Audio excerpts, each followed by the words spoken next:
The Genesis and Mega Drive Mini from Sega is shaping up to be one hell of a good device. It's being developed in-house unlike the flashback systems that were done by AtGames. Even better, the software behind this new endeavor is being done by M2, which has a really strong track record of bringing some of Sega's classic properties to different hardware.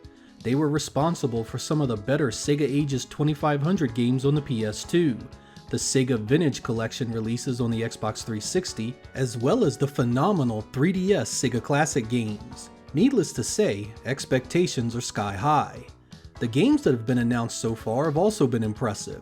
While we have the expected staples like Sonic, Streets of Rage, and Echo the Dolphin, we also have some pleasant surprises like Castlevania Bloodlines, Contra Hard Corps, and a couple of excellent Mickey Mouse titles. But what's been announced only accounts for half of what the system will launch with, meaning we have 20 more games to come.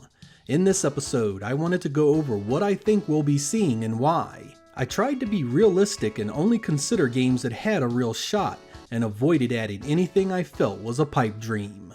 Sega obviously has a licensing deal in place with Konami for this device, with both Castlevania and Contra already announced. I think it's a lock we will also be seeing Sunset Riders. The Sega version is quite a bit different from the arcade on which it's based, but it's still a hell of a fun co-op game. Classic Sega franchises don't get more entrenched than Golden Axe. I expect to see one or more of these in the upcoming announcements. If I had to choose just one, I'd take the original. The new Sega Genesis Mini will need a few additions to the RPG genre, and Phantasy Star 4 was one of the best. It's possible we'll see more than one, but this is the one they'll definitely have to have.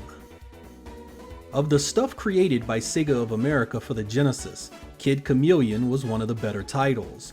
The original cartridge needed a battery backup, something the new Mini can fix with save states. Decap Attack was certainly a strange premise for a game. Its weird art style and music added to this odd premise perfectly. It's different, but no less a strong addition to this lineup. I fully expect eSWAT to make it onto the Mini. It's a complete redesign of the original arcade premise, and a great playing addition to the Genesis library early in its life. It still looks and sounds great too. The Genesis version of Gain Ground was really good, and I expect Sega to include it with the Mini. There's nothing else really like it on the system, so its spot is well deserved. This one is a bit of a stretch, but I'd be disappointed not to see it. Monster World 4 was never physically released outside of Japan, but with Sega reaching back to bring Super Fantasy Zone out, I think their head is in the right place for this one to have a shot. Fatal Labyrinth was your roguelike game on the Genesis. Much of it was randomly generated and each play could be radically different. Sega will bring this one back almost certainly. With Ristar sharing so much commonality with Sonic, expect this one to be there as well. Same graphics and sound engines power both games, and Ristar is as colorful as any of the better looking games on the platform. It's a shoo-in. With Shinobi 3 representing the franchise already on the Mini, I don't think we'll be seeing Revenge of Shinobi. I do expect to see Shadow Dancer, however. It's just different enough to warrant its place on this list. Besides, how can anyone resist those gorgeous layers of parallax scrolling? Vector Man is tightly associated with later life Genesis games, and Sega has always included it in its mini compilations. This one is a definite. Sega has been talking with Disney, that much is certain. Both Castle and World of Illusion are already there, so I think we will also be getting Aladdin. This one is on many Genesis fans' best games ever list, and the Sega version is often considered the better version of the game. I'd say you should expect it. Mortal Kombat played a big role in the Genesis success story. You have to have at least one, and I fully expect that to be Mortal Kombat 2. It didn't look or sound quite as good as its Nintendo counterpart, but I love the way it played. We will be seeing one of these for certain. On that same note, I also expect to see Street Fighter II Special Champion Edition. It's possible Sega will elect to go with Super Street Fighter II for the additional characters, but we should see one of them at the very least. Leaning on the Konami license again, I also wouldn't be surprised to see Rocket Knight Adventures. It's another one that Konami wholly owns the IP to, so there is no reason Sega can't pick it up. Gunstar Heroes is already announced, so I also expect to see Alien Soldier here. Now is time to the 68,000 Heart on Fire. This Genesis list would be sorely incomplete without some EA representation, and Road Rash is one of my favorites. I'm not sure which one they'll go with, but they have to have at least one of them.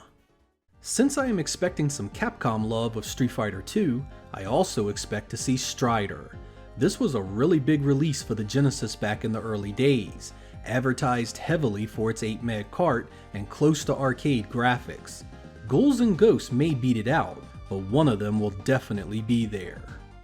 The Mini needs a great action-adventure title, and that can be filled easily by Beyond Oasis. The presentation did the hardware justice, and the adventure was as solid as they come for 16-bit games. It'll be there for sure.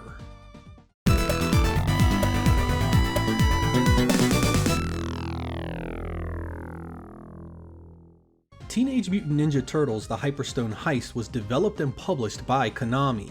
The hurdle here is who currently owns the license. That belongs to Viacom Media Networks, the company behind TV channels like Comedy Central and Nickelodeon. Sega has had dealings with them before, so it is possible that they have gotten them together with Konami to make this happen. Definitely a possibility, but probably not. More EA games are also a possibility. EA supported the 16-bit Sega machines with many titles and was instrumental to its Western success. I think we may see some games like Desert Strike and Mutant League Football if we're lucky. If I had to pick a wildcard game, it could be something like Crusader of Senti. It was the Genesis version of Zelda for the most part, and a really solid experience. I don't think it would be a surprise to see it on there. So there we are, games I expect to see announced for the Sega Genesis Mini in the coming weeks. So far I've been really happy with what I have seen. The only stinker in the bunch is Space Harrier II, but I know it has its fans, and I can certainly tolerate it with the excellent titles like Bloodlines making the cut. And since the Japanese version has a few additions that the Western releases won't have, I might just have to pick up 2 of these. I truly do think the Mini will stand as a special product for Sega fans, and finally gives the old Genesis the respect it deserves. I'm Sega Lord X, thank you guys for watching, and I will catch you next time.